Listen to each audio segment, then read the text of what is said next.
नमस्कार, मैं doctor Sangeeta Kumari, assistant professor, department of political science, SS memorial college Ranchi, आपके समक्ष प्रस्तुत हूँ। प्रिय विद्यार्थियों, मैं आज एमए सेमेस्टर 2 पेपर 8 का विषय फंडामेंटल राइट्स मौलिक अधिकार का तृतीय बिंदु शोषण के विरुद्ध अधिकार और आगे के अधिकारों पर चर्चा करूँगी। शोषण के विरुद्ध अधिकार अनुच्छेद 23 और 24 हैं। अनुच्छेद 23 में मानव के दुर्व्यापार और बलात् श्रम का प्रतिषेध है। इसके द्वारा किसी व्यक्ति की खरीद बिक्री, बेगारी तथा इसी प्रकार का अन्य जबरदस्ती लिया हुआ श्रम निषिद्ध ठहराया गया है, जिसका उल्लंघन विधि के अनुसार दंडनीय अपराध है। अनुच्छेद 24 बालकों के नियोजन का प्रतिषेध है। इसके अंतर्गत 14 वर्ष से कम आयु वाले किसी बच्चे को कारखानों, खानों या अन्य किसी जोखिम भरे काम पर नियुक्त नहीं किया जा सकता है। चतुर्थ बिंदु है धार्मिक स्वतंत्रता का अधिकार। यह अनुच्छेद 25 से 28 है। अनुच्छेद 25 अंतःकरण की और धर्म के अबाध रूप से मानने, आचरण और प्रचार करने की स्वतंत्रता है। इसके अंतर्गत कोई भी व्यक्ति किसी भी धर्म को मान सकता है और उसका प्रचार प्रसार कर सकता है। अनुच्छेद 25 में ही व्यवस्था की गई है कि सार्वजनिक प्रकृति की हिंदू धार्मिक संस्थाओं, जिसमें मंदिरों व अन्य स्थानों में हिंदू समाज के सभी वर्गों को समान रूप से प्रवेश करने का अधिकार होगा, अर्थात इन संस्थाओं में हिंदू समाज के किसी भी व्यक्ति को प्रवेश करने से नहीं रोका जा सकेगा। यह उल्लेखनीय है कि सिखों द्वारा भी कृपान धारण करना और लेकर चलना धार्मिक स्वतंत्रता का ही अंग माना गया है।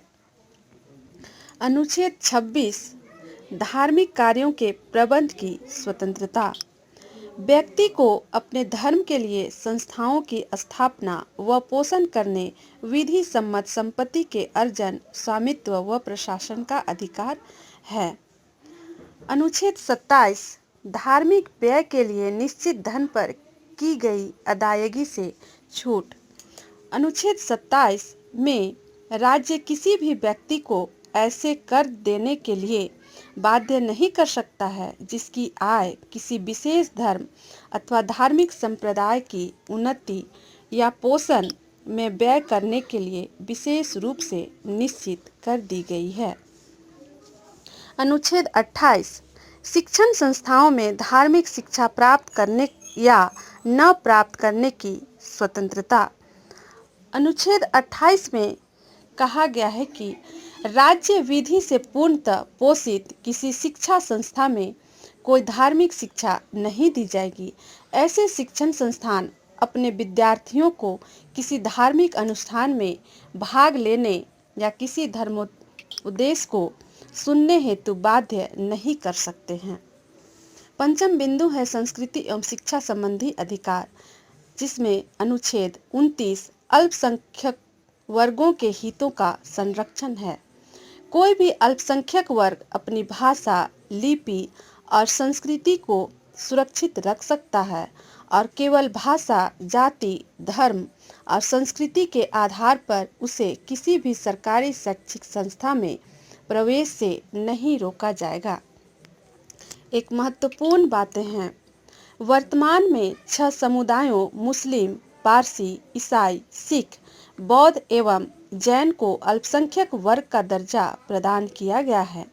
अल्पसंख्यक समुदाय के विकास को समुचित आधार प्रदान करने के लिए 2005 में तत्कालीन केंद्र सरकार के द्वारा प्रधानमंत्री का 15 सूत्रीय कार्यक्रम प्रारंभ किया गया।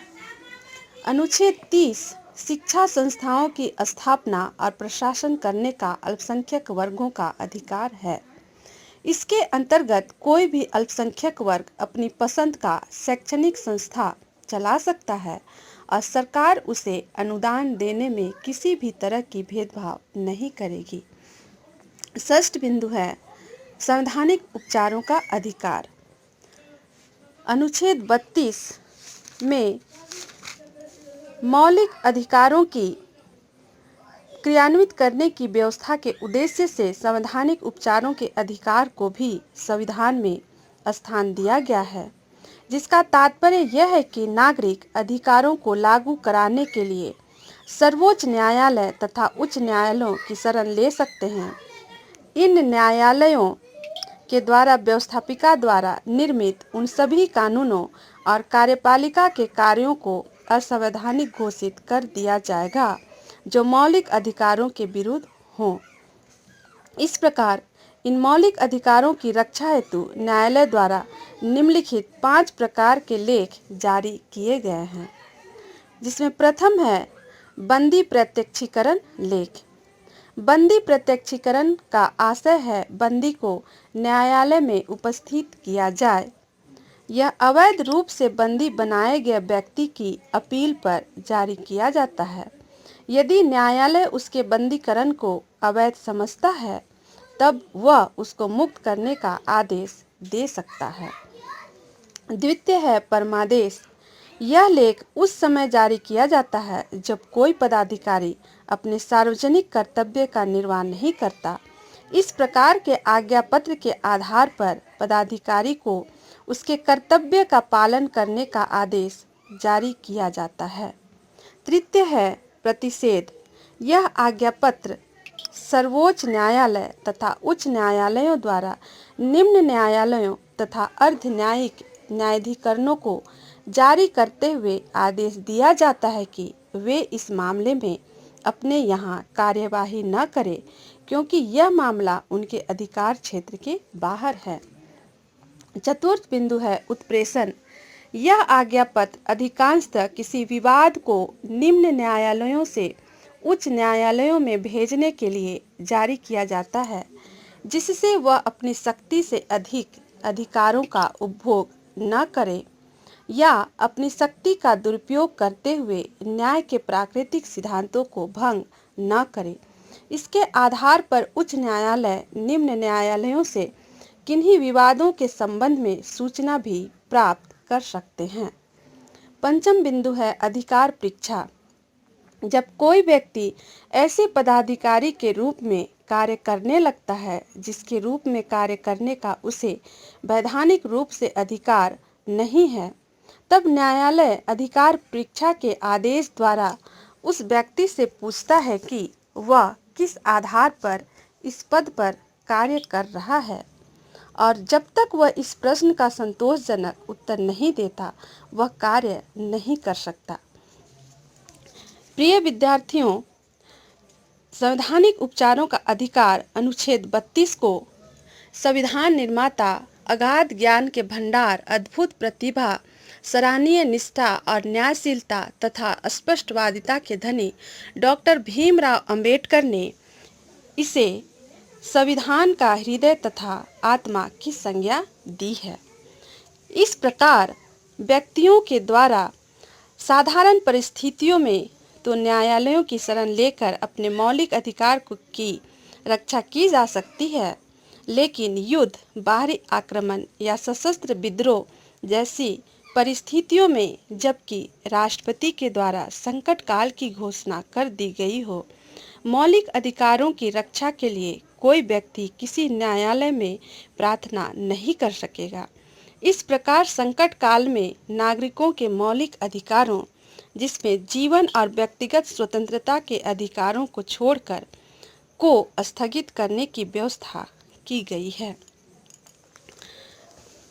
आगे मौलिक अधिकारों में भी संशोधन किया गया है, जिसमें प्रथम है गोलकनाथ बनाम पंजाब राज्य 1967 ईस्वी के निर्णय से पूर्व दिए गए निर्णयों में यह निर्धारित किया गया था कि संविधान के किसी भी भाग में संशोधन किया जा सकता है जिसमें अनुच्छेद 368 एवं मूल अधिकार को शामिल किया गया था। द्वितीय है सर्वोच्च न्यायालय ने गोलकनाथ बनाम पंजाब राज्यवाद 1967 ईस्वी के निर्णय में अनुच्छेद 368 में निर्धारित प्रक्रिया के माध्यम से मूल अधिकारों में संशोधन पर रोक लगा दी गई, अर्थात संसद मूल अधिकारों में संशोधन नहीं कर सकती है।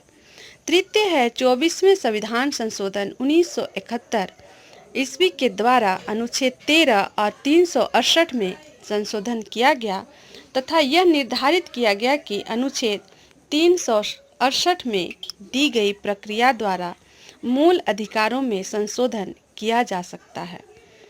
चतुर्थ है केशवानंद भारती बनाम केरल राज्यवाद के निर्णय में इस प्रकार के संशोधन को विधि मान्यता प्रदान की गई, अर्थात गोलकनाथ बनाम पंजाब राज्य के निर्णय को निरस्त कर दिया गया।